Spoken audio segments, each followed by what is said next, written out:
कहानी की शुरुआत में बताया जाता है कि चेस्टर्स मिल नाम का एक शहर पहले आम शहरों की तरह ही था, लेकिन फिर वहाँ कुछ ऐसी भयानक डरावनी घटनाएं घटने लगी जिससे पूरा का पूरा शहर नर्क से भी बदतर बन गया। लेकिन आखिर वहाँ ऐसी कौन सी खतरनाक घटनाएं होने लगी, चलिए जानते हैं। तो कहानी की शुरुआत होती है बार्बी नाम के एक लड़के को दिखाते हुए जो एक डेड बॉडी को जंगल में दफना रहा था। बार्बी वहाँ का लोकल निवासी नहीं था और बार्बी के माथे पर लगी चोट को देखकर लग रहा था कि मरने वाले बंदे के साथ उसकी काफी ज्यादा लड़ाई हुई होगी। उस आदमी को दफनाने के बाद बार्बी अपनी कार में शहर से बाहर निकलने लगता है, लेकिन तभी उसका सामना शेरिफ नाम के एक पुलिस ऑफिसर की कार से होता है। उसे देखकर वो थोड़ा डर जाता है, जिससे उसका ध्यान ड्राइविंग से हट जाता है, लेकिन किसी तरह वो पुलिस से बच निकलता है। पर तभी कुछ गायें सड़क के बीचों बीच खड़ी थी। उनको बचाने के लिए बार्बी अपनी कार को एकदम से मोड़ देता है, जिससे वो गायों से भरे खेत में पहुंच जाता है। इससे उसे थोड़ी चोट लग गई थी। कुछ सेकंड्स बाद वहाँ पर जमीन अर्थक्वेक की वजह से जोर जोर से हिलने लगती है कि अचानक आसमान से एक चीज बार्बी के सामने आकर नीचे गिरती है और सब कुछ शांत हो जाता है। बार्बी देखता है कि एक गाय आसमान से गिरने वाली उस चीज से 2 टुकड़ों में कट चुकी थी। वो डरा हुआ उस चीज को छूने लगता है तो उसे पता चलता है कि वो एक इनविजिबल वॉल है जो इतनी शार्प थी कि इसकी वजह से कई घर भी 2 हिस्सों में कट गए थे। तभी वहाँ जॉय नाम का एक लड़का आकर उससे पूछता है कि तुम ठीक हो या नहीं। वो भी उस इनविजिबल दीवार को देखकर शॉक्ड रह जाता है। दूसरी तरफ शेरिफ और लिंडा को खबर मिलती है कि उस पूरे टाउन की पावर सप्लाई कट गई है,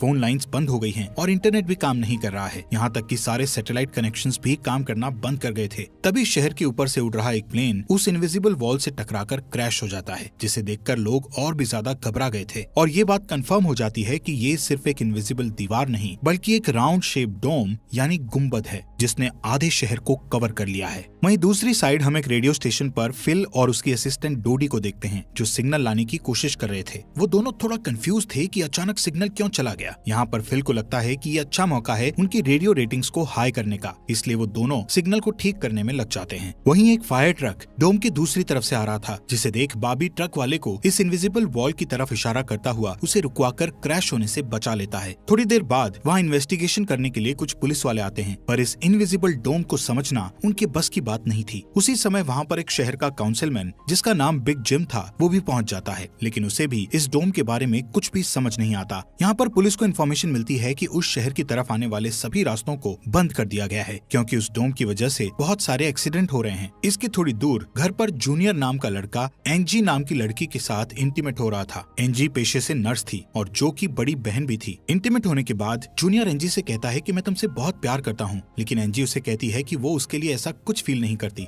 इससे जूनियर का दिल टूट जाता है और उन दोनों में बहस होने लगती है। यहाँ पर उनकी बहस इतनी बढ़ जाती है कि एंजी उसे थप्पड़ मारकर वहाँ से चली जाती है। इसके बाद हम 3 लोगों की फैमिली को देखते हैं, जिसमें मदर कैरोलीन, एलिस और उन दोनों की बेटी नोरी उसी टाउन की तरफ जा रही थी। उन्हें इस बात की खबर नहीं थी कि डोम ने उस टाउन को कवर किया हुआ है। दूसरी तरफ हम जूलिया नाम की एक इन्वेस्टिगेटिव रिपोर्टर को देखते हैं जिसका चेस्टर्स मिल शहर में बहुत नाम था। एक दिन एक औरत उसे एक सीक्रेट खबर देने के लिए कॉल करती है। वो औरत उसे बताती है कि उसने उस वीक चेस्टर्स मिल में प्रोपेन से भरे 6 ट्रक को जाते हुए देखा है और उसके हिसाब से इतनी बड़ी क्वांटिटी में प्रोपेन जैसे फ्यूल का शहर में आना किसी खतरनाक प्लान का हिस्सा हो सकता है। जूलिया उस औरत को इस बारे में इन्वेस्टिगेशन करने का वादा करती है, पर वो अपने काम में ज्यादा बिजी होने के कारण उस पर ध्यान नहीं दे पाती। वहीं बिग जिम रेडियो स्टेशन जाकर इमरजेंसी की अनाउंसमेंट करता है। कैरोलीन जो एलिस और नॉरी के साथ शहर में आ रही थी ये अनाउंसमेंट सुन लेती है, पर उन्हें लगता है कि ये किसी तरह का एडवर्टीजमेंट है, इसलिए वो इस अनाउंसमेंट पर ध्यान नहीं देती और उनकी कार डोम से टकराते टकराते बचती है,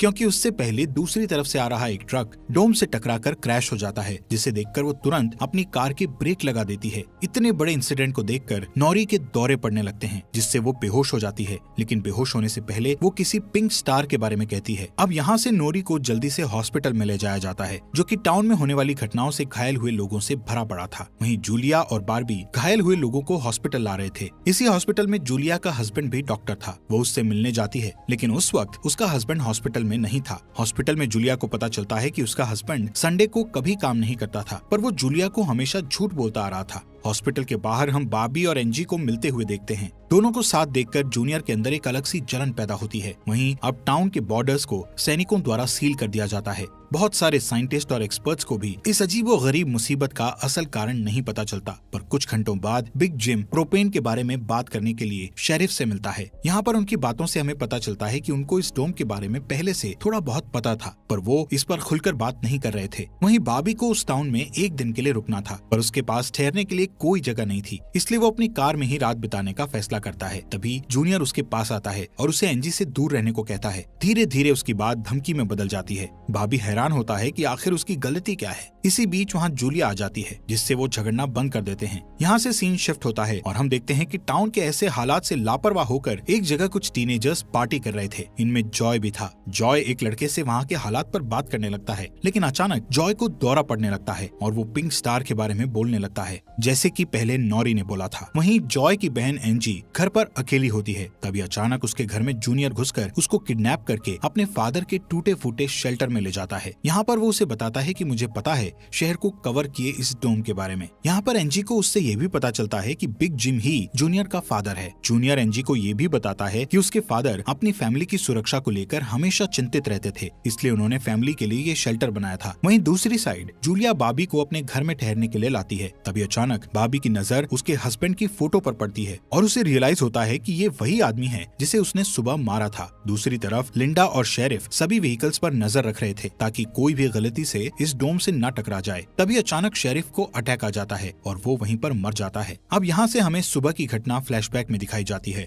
जहाँ बॉबी टाउन में जूलिया के हस्बैंड जो डॉक्टर थे उनसे मिलने आया था। वो उनसे कुछ पेमेंट की बात करता है, पर डॉक्टर उसे पेमेंट देने से इनकार कर देता है, जिस वजह से उन दोनों में झगड़ा हो जाता है और एक्सीडेंटली बॉबी उसे गोली मार देता है। बॉबी जानता था कि भले ही उसने उसे गलती से मारा है, पर उसे इसकी सजा मिलेगी और इससे बचने के लिए उसने उसकी बॉडी को जंगल में दफना दिया। वहीं प्रेजेंट में सुबह उठकर बार्बी देखता है कि उसके गले की चेन गायब है, तो वो जूलिया से इसके बारे में पूछता है। जूलिया उससे कहती है कि वो उसकी चेन को ढूंढकर उसे दे देगी, पर तभी बॉबी को याद आता है कि वो चेन उस केबिन में ही गिर गया था जहाँ उसने उसके पति को मारा था। उधर जॉय अपने फ्रेंड बेन के साथ था, जिसने पिछली रात सीजर के वक्त उसकी मदद की थी। बेन जॉय से पिंक स्टार के बारे में पूछता है, जो उसने रात को दौरा पड़ते वक्त कहा था, लेकिन जॉय को उसके बारे में कुछ भी याद नहीं आ रहा था। वहीं रेडियो स्टेशन में डोडी एक स्पेशल डिवाइस की मदद से डोम के बाहर वाले लोगों से कांटेक्ट करने में सक्सेसफुल हो जाती है। वो सोल्जर्स को आपस में बात करते हुए सुन सकती थी, पर वो उनसे कुछ नहीं कहती। वहाँ सोल्जर्स भी कंफ्यूज थे कि आखिर ये इनविजिबल वॉल क्या है। दूसरी तरफ बिग जिम रेस्टोरेंट में बैठा ब्रेकफास्ट कर रहा होता है कि लिंडा वहाँ आकर उसे शेरिफ के मरने की खबर सुनाती है, जिससे वो लोग तुरंत बंकर में डेड बॉडीज को दफनाने वाले के पास जाते हैं, जिसका नाम लेस्टर था। उधर एंजी शेल्टर में किसी को मदद के लिए बुलाने की पूरी कोशिश करती है, पर वो कामयाब नहीं होती। तभी जॉय वहाँ आता है और उसे चेन के जरिए बेड से बांध देता है। वहीं बिग जिम लेस्टर को अपने साथ लेकर आता है, जो कि शेरिफ का ही दोस्त था। शेरिफ की मौत से वो बहुत दुखी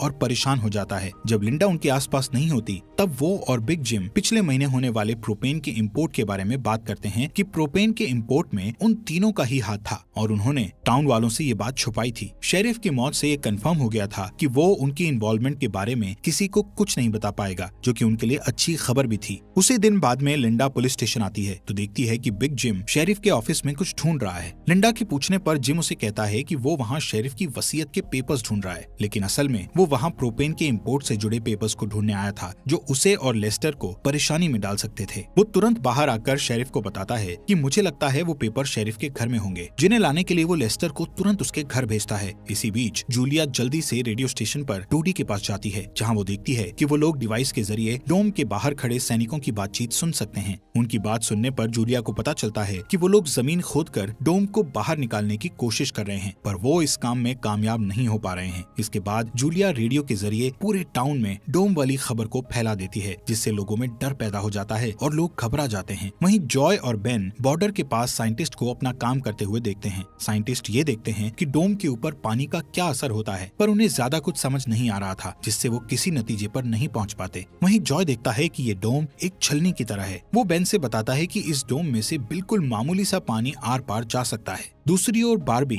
अपनी चेन ढूंढने जूलिया के हस्बैंड डॉक्टर के केबिन में जाता है। वहाँ उसे उसका चेन मिल जाता है, पर तभी जूनियर वहाँ आकर उसे देख लेता है। जूनियर उससे पूछता है कि क्या तुम एंजी के साथ सोए थे। यहाँ पर बार्बी को लगता है कि शायद उसने उसे चेन ढूंढते हुए देख लिया है और इसीलिए वो जूनियर को ऐसे ही वहाँ से जाने नहीं दे सकता था, इसलिए वो जूनियर को बहुत बुरी तरह से पीटने लगता है। वहीं हम देखते हैं कि लेस्टर शेरिफ के घर पहुंचकर प्रोपेन इंपोर्ट के पेपर्स को ढूंढने लगता है। कुछ टाइम बाद उसे वो पेपर्स ड्रॉवर में मिल जाते हैं, तभी वो उन्हें जला देता है। जब वो वहाँ से जाने लगता है तो उसका पैर लगने से पेपर्स की आग घर के पर्दों पर लग जाती है, जिससे आग की लपटें पूरे घर में फैल जाती हैं और पूरा घर जलने लगता है, जिसे देखकर जल्दी ही बहुत सारे लोग जमा हो जाते हैं और आग बुझाने की कोशिश करते हैं, पर फायर ट्रक के बिना आग बुझाना नामुमकिन था। अगर वो लोग घर को जलने देते तो डोम के अंदर का टेम्परेचर बहुत बढ़ जाता, जिससे लोगों की जानें भी जा सकती थी। इसलिए सब मिलकर आग बुझाने में लग जाते हैं। बॉबी लोगों को आग बुझाने में लीड करता है। तभी लिंडा को घर के अंदर से लेस्टर की चीखने की आवाजें सुनाई देती है। वो अंदर जाकर उसे घसीट कर बाहर निकाल लाती है और इलाज के लिए डॉक्टर के पास भेज देती है। यहाँ पर लोगों को आग बुझाने में 1 घंटे के बाद भी कामयाबी नहीं मिलती, उल्टा आग और भड़क जाती है। आखिर में जिम लोडर लेकर आता है और घर को गिरा देता है। तब कहीं जाकर आग शांत होती है। इसके बाद सारे थके हुए लोग इकट्ठा होते हैं। उनमें से पॉल नाम का एक पुलिस वाला फ्रस्ट्रेट होकर कहता है कि हम सभी लोग इस डोम से कभी भी बाहर नहीं निकल पाएंगे, क्योंकि ये डोम आग से जो धुआं निकला है उसे बाहर नहीं निकलने दे रहा। वो कहता है कि हम सभी इस डोम के अंदर ही मरने वाले हैं। इतना कहता हुआ वो हवा में गोली चला देता है, जो कि डोम से टकराकर एक दूसरे पुलिस वाले को लग जाती है और वो तुरंत मर जाता है। यहाँ पर पॉल को अरेस्ट कर लिया जाता है। अंधेरा होने पर जॉय और उसके दोस्त स्केटिंग के लिए जाते हैं। तभी वहाँ पर नोरी जॉय के पास आकर उसे कहती है कि उसे अपना फोन चार्ज करना है। जॉय उसे अपने घर ले जाता है, क्योंकि उसके घर में जनरेटर था, जो कि उस टाउन के गिने चुने घरों में ही था। उधर लिंडा पॉल को जेल लेकर आती है। वहाँ कुछ लोग पुलिस स्टेशन के बाहर प्रोटेस्ट कर रहे थे। असल में वो लोग पुलिस के घटिया सिस्टम का विरोध कर रहे थे। जिम उन सबको ये कहकर शांत करता है कि जरूरत पड़ने पर उन सबकी मदद की जाएगी। लॉकअप में बंद होने के बाद पॉल को हार्ट अटैक आ जाता है, जिससे लिंडा उसकी मदद के लिए दौड़कर अंदर जाती है। लेकिन तभी उसे पता चलता है कि पॉल सिर्फ अटैक आने की एक्टिंग कर रहा था। इसी मौके का फायदा उठाकर पॉल उसे धकेलकर उसे लॉकअप में बंद करके वहाँ से भाग जाता है। इधर बंकर में जूनियर फिर से एनजी के पास जाता है। एनजी समझ चुकी थी कि अगर उसे यहाँ से निकलना है तो उसे जूनियर को झूठे जाल में फंसाना पड़ेगा। इसीलिए वो उससे अपने बचपन की यादें साझा करती है, जब वो दोनों एक बंद टनल में जाया करते थे, और कहती है कि हो सकता है डोम का टनल पर कोई असर नहीं हुआ हो, तो वो लोग बाहर जा सकते हैं। यहाँ पर एनजी सोचती है कि अब वो उसके प्यार के जाल में फंस गया है तो शायद वो उसे छोड़ दे, लेकिन ऐसा कुछ नहीं होता। जूनियर अकेले ही उस टनल में जाने का प्लान बनाता है। वहीं जिम जब पुलिस स्टेशन में आता है तो पॉल की जगह लिंडा को लॉकअप में बंद देखता है। वो तुरंत उसे लॉकअप से बाहर निकालता है। उन्हें पता चलता है कि पॉल अपने साथ एक राइफल और कुछ गोलियां लेकर गया है। लिंडा तुरंत उसकी तलाश में जंगल की ओर निकल जाती है, क्योंकि उसे पता था कि पॉल अक्सर शिकार करने जंगल की तरफ जाया करता था। वहीं जिम पॉल को पकड़ने के लिए एक टीम तैयार करता है। उधर रेस्टोरेंट में बैठी कैरोलीन को नॉरी की फिक्र हो रही थी, क्योंकि वो पिछली रात अपनी दोनों मदर्स को बिना बताए जॉय के घर रुक गई थी। वहीं जिम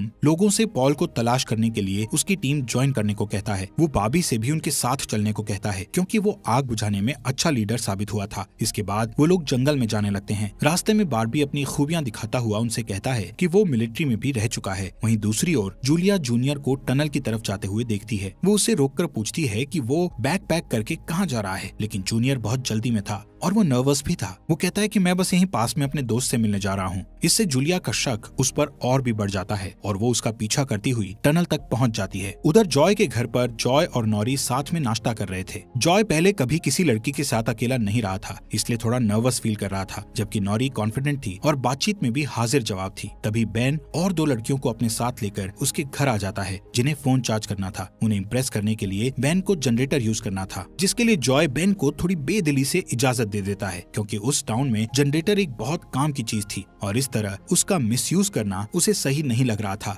उधर जंगल में हम देखते हैं कि सर्च टीम पॉल को ढूंढ लेती है, पर उसी टाइम पॉल एक लड़के की टांग में गोली मार देता है। दूसरा लड़का भी उसे संभालने के लिए वहीं रुक जाता है, जबकि जिम और बार्बी पॉल के पीछे भागते हैं। दूसरी तरफ जूनियर टनल के आखिरी सिरे पर पहुंच जाता है, जहां पहुंचकर उसे पता चलता है कि डोम ने टनल को भी कवर किया हुआ है। वो दीवार के बिल्कुल करीब पहुंच जाते हैं, जिससे उसकी टॉर्च जलने लगती है। तभी जूलिया वहां आकर उसे वार्न करती है। जूलिया को देखकर जूनियर को बहुत गुस्सा आता है, क्योंकि वो उसका पीछा कर रही थी। इस बात से जूनियर पागलों की तरह उस इनविजिबल वॉल को मुक्के मारने लगता है, जिससे जूलिया उसे रोकती है। फिर दोनों बैठकर बात करने लगते हैं। जूलिया उसे बताती है कि अपने पास्ट में की गई एक गलती की वजह से वो जर्नलिस्ट की इस बेकार सी जॉब में फंस गई है। उधर जॉय का घर लोगों से भर जाता है, जो अपनी अपनी जरूरत के लिए उसके जनरेटर को यूज करने के लिए आए थे। एक बदमाश लड़का लोगों से जनरेटर यूज करने के बदले में पैसे वसूलने की कोशिश करता है, जो कि उसका था ही नहीं, लेकिन उसके खिलाफ बोलने की किसी में हिम्मत नहीं थी। ये देखकर नॉरी सब कुछ हैंडल करने के लिए आगे बढ़ती है, पर मामला और भी ज्यादा गर्म हो जाता है। लेकिन इससे पहले कि कुछ गलत होता, तभी लाइट ही चली जाती है। नॉरी इस बात से बहुत खुश होती है कि जॉय ने उस बहस में उसका साथ दिया। वहीं जंगल में बॉबी और जिम पॉल तक पहुंच जाते हैं, पर पॉल ने अपनी राइफल निकाल रखी थी, जिससे वो जिम को मारने ही वाला था कि तभी पीछे से लिंडा आकर उसे शूट कर देती है। दूसरी साइड कैरोलीन जॉय के घर जाकर अपनी बेटी नोरी से मिलती है। वो नोरी से कहती है कि उसे थोड़ा जिम्मेदार बनना चाहिए। उसकी डांट सुनकर जॉय और नॉरी एक दूसरे का हाथ पकड़ लेते हैं, जिससे एक स्ट्रेंज स्पार्क पैदा होता है और उसी वक्त दोनों को दौरे पड़ने लगते हैं। वो दोनों एक साथ किसी पिंक स्टार के बारे में बात कर रहे थे। उधर जूनियर शेल्टर में एनजी के पास जाता है, लेकिन इस बार उसके हाथ में फर्स्ट एड किट थी। एनजी उसके जख्मों पर मरहम पट्टी करती है और चुपके से सीजर अपने पास रख लेती है। वहीं हम देखते हैं कि जूलिया और बार्बी दिन भर की थकान के बाद वापस घर लौटते हैं, लेकिन जूलिया जूनियर की बातें सुनने के बाद से ही बार्बी पर शक करने लगी थी और जब बार्बी नहाने जाता है तो जूलिया उसका सामान चेक करने लगती है। दोस्तों, हमारे फॉक्स एक्सप्लेनर हिंदी चैनल को सब्सक्राइब करना मत भूलना। और आपको ये अंडर द डोम सीरीज यहाँ तक कैसी लगी, इस सीरीज के नेक्स्ट एपिसोड लाएं या नहीं, कमेंट बॉक्स में हमें जरूर बताएं।